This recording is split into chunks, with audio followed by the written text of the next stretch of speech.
This is Bart Peterson, and you are listening to the FCPA Compliance Report on the Compliance Podcast Network.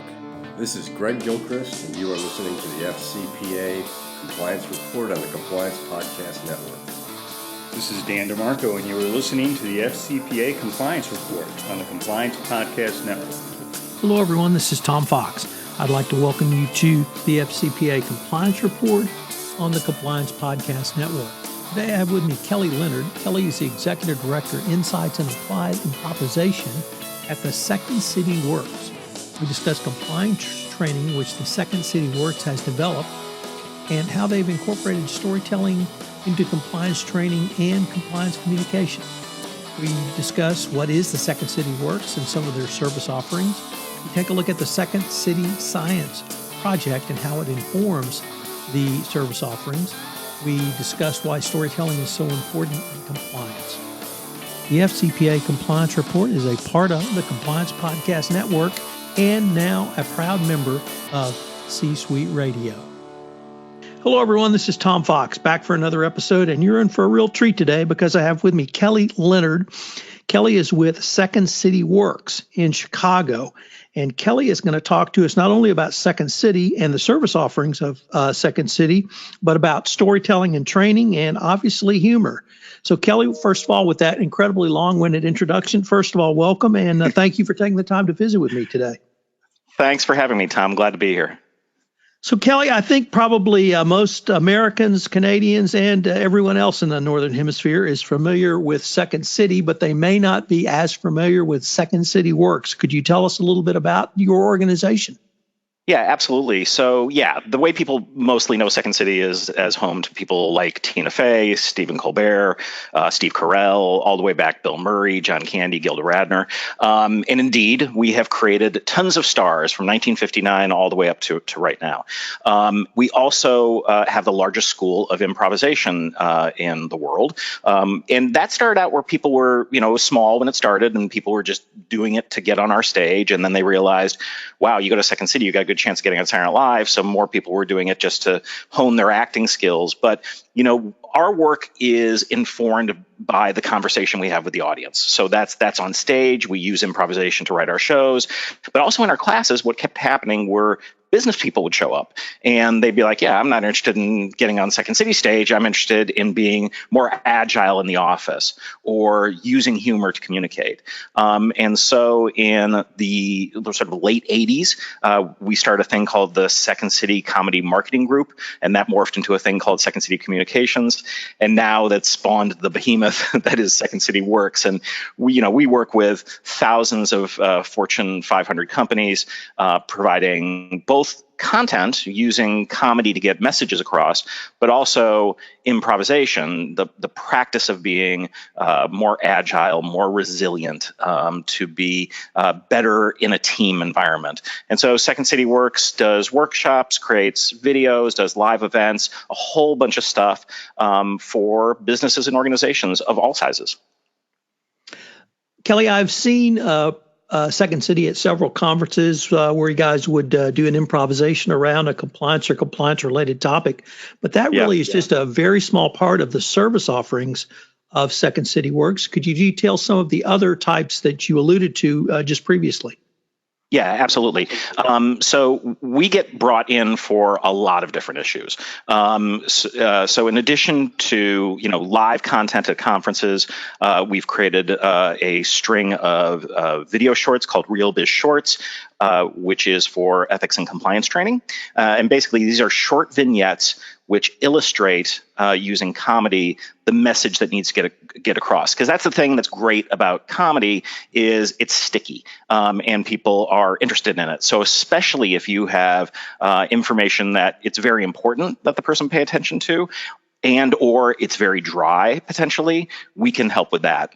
And then there's all this other suite of offerings where we have a program called Brand Stage, where we will bring in brands that want to do something better than a focus group. So we use our actors and directors and writers to play with brand properties on stage in front of audiences. I also co-lead an initiative called the Second Science Project, which was started with the Booth School of Business at the University of Chicago. And what we do there is we do research research and we develop executive education programs that look at behavioral science through the lens of improvisation. So we got our fingers in a lot of different pies, but it almost always comes down to our expertise in improvisation and our ability to make people laugh with our content. Kelly, I continually talk to people about the story of compliance, and I try to bring that story of compliance, and I try to bring storytelling to compliance. But I was wondering, from your professional perspective, why do you see storytelling as so important in the service offerings of Second City Works? Yeah, so it was always our gut instinct, and for many of our clients as well, that this stuff works, that using humor is a very, very effective way to speak to people and have them pay attention. Since we've been working with the folks at the University of Chicago, there's a whole bunch of science to back this up. The idea that human beings learn best by story, by narratives, by characters that they can empathize with. This is all just essential to how human beings decide to do something or to not do something. So it's been an incredible journey to have already been in this space doing this work and doing it successfully, and then suddenly look back and go, oh, no, there's a whole bunch of evidence that also speaks to the effectiveness of this.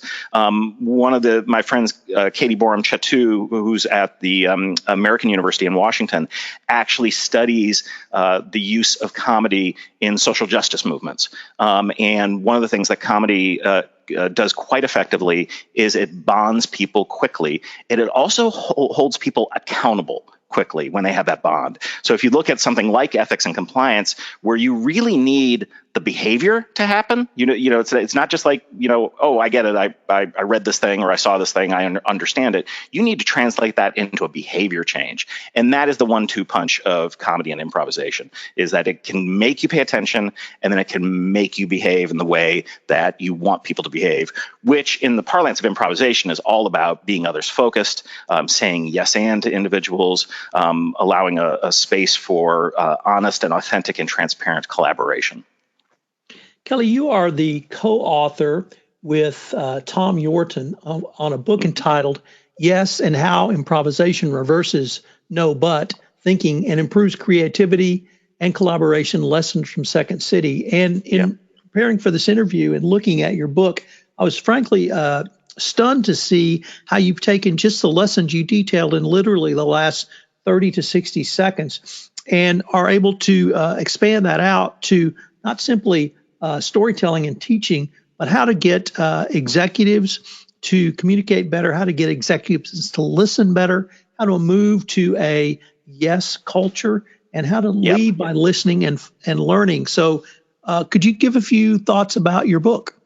Yeah, that was really our first attempt at writing this stuff down. And what we realized as we did the first draft of the book, which we threw away, because we were basically getting in our own way, and we had a very simple story to tell.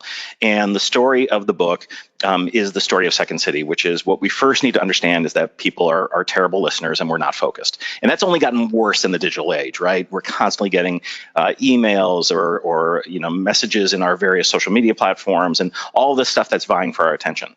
And when you are improvising to be successful, you need your full focus on the person in front of you, the 1, 2, 3, or 300 or 1,000 people who are in front of you. And when you take an improv class with Second City, we have all these exercises and these games that let you practice listening and focus. And this is a key thing because there are tons of insights out there from a variety of sources, really good insights. All of those are meaningless unless they can be turned into action. And with Second City, we offer experiential learning, active learning. So you can take these ideas and then practice them. And one of the things that happened, and certainly when I was writing the book, is I became even more hyper aware of my own lack of listening in a room or my lack of focus. And then another idea we do explore, it's the title of the book, is this idea of yes and, which is what we understand in improvisation is that it's essentially groups of people making something out of nothing, which any organization that's attempting to innovate anywhere, that's what they're doing. And what we learned over the years is that the way you kill innovation is by saying no. And you actually just can't say yes. You have to say yes and. You have to affirm and contribute in order to explore and heighten. And that means you've got to let really dumb ideas exist for a while. That means you've got to surrender your own need to be right. That means you have to allow for your brilliant idea to be turned into something else that's potentially more brilliant, even though you couldn't recognize that when you walked into the room. So these are all things that fight our natural inclination as human beings. And the only way that we can sort of successfully change our behavior is when we have this opportunity to practice this stuff. So yes, the Yes and book was really a look at kind of the main 7 areas of focus that our work was falling into. Probably time to write a new book because we're doing so much more. Kelly, you have, or rather Second City Works has a frankly ton of resources on your website. You've got podcasts, you've got blog posts, you've got news, and one particularly struck me as the father of a millennial, which was entitled How Do You Mentor Millennials But Sidestep the Drama? So I was wondering if you could just give us a few hints on that subject. Yeah, so one of the things that people don't, somewhat fail to understand about generations is that we actually aren't that different. What is different is where generations start. So, I'm Gen X, and when I was growing up, I did not have access to a computer, let alone a cell phone. And that makes, right there, that's a difference. But all the other stuff is elemental to human behavior. So one of the first things we do is get people to recognize that we actually truly aren't as different as we think we are, while understanding that the differences we do have are unique and need to be seen and appreciated and understood. A lot of the work we end up doing falls in this like both things can be true area, which makes it really hard to have pithy, commercial, easy to sell items on a list, because what we really are doing is using improvisation to get you to see that, hey, that millennial who's in front of you, they're a bit different. You need to understand that. And by the way, that millennial who's in front of you is a lot like you. You share a lot of qualities. So if we can train you both to see what's different, appreciate what's different, but then also find the connections that are the same, you're going to have a way better chance of being effective in the workplace. And we're living in a time where we've never had this many generations all working in the workplace at one time. It's very unique. Kelly, one of the things that entrepreneurs certainly struggle with is scaling up in an organization. Yeah. But I work with a lot of multinationals, and I find that problem around scaling up around communication to be equally difficult in a multinational where you have multiple cultures, multiple languages, people literally at every time zone across the world. But so I was very intrigued by your thoughts around how a company, when it does scale up or grow, can keep its lines of communications open. Yeah, well, what we're talking about here is behaviors and environments. So first of all, you have to have the people in your organization behaving in a manner which will allow them to, again, suspend their own, ego for the moment and recognize that there's a lot of different stuff going on here and different kinds of people. And then environment is really important, which, basically it comes down to this idea of psychological safety. And you might have heard that term. It comes from a Harvard professor, Amy Edmondson, but it was popularized when Google did a 2-year study on what makes effective teams called Project Aristotle. And the number one thing they discovered was the idea of psychological safety, which means you have to have your people in your organization feel the freedom to speak up, give them a high tolerance for failure in the sort of creative state of things. You don't want to fail when everything's on the line, so you need to practice a lot of failure. So especially as organizations scale, we tend to lose those things.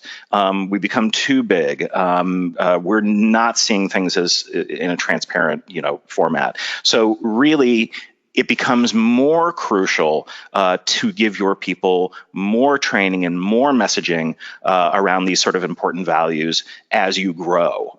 Because this is the problem with innovative companies is they by virtue of it becoming bigger, it's more difficult for them to maintain their innovation, which is why, we're so obsessed with startup culture. But it's not impossible. We've seen everything from pharma to computer companies who have completely diversified. And what they end up having to do is often sort of change their business model as their business changes. I mean, Netflix did that. They were video on demand and DVD distribution, and then now they're essentially a content company when they saw how things were changing. Kelly, unfortunately, we are near the end of our time, but I was wondering where readers, or rather listeners, could go if they have additional questions or would like additional information.